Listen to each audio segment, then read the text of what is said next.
No, it's not a joke. Unfortunately, there's a lot of adoptive parents still that go into adoption with this kind of colorblind mentality where they don't even have a diverse unit of friends, family, what have you, and they decide to adopt a child of color purely out of white saviorism. And there's this idea of saving a kid in need, and so many times that's often a kid of color, and they don't do research into the systemic racism that is going on in the foster care system where they are, or just the agencies that tend to target black and brown and indigenous people who are pregnant.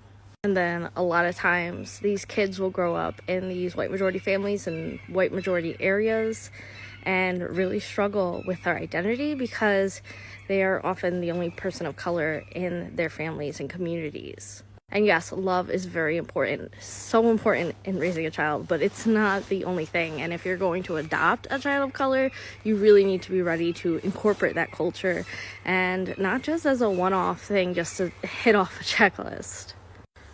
Racial mirrors are really important in a child's development, and racial mirrors are when a child of color has another person that they can look up to that looks like them. They can see themselves reflected in themselves, in their community, in their family's friends.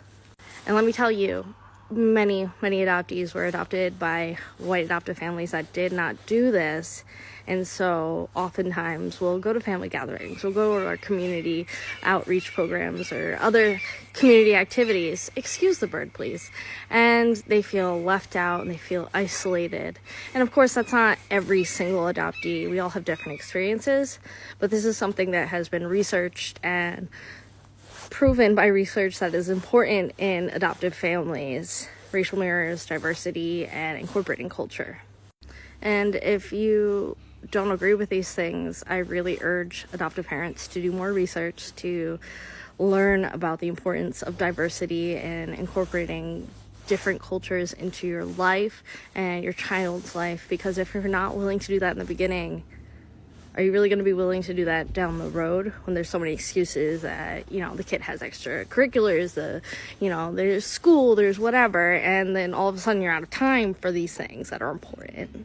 So yeah, not a joke. And I actually wrote a book about all these issues with a lot of peer-reviewed research backing these suggestions.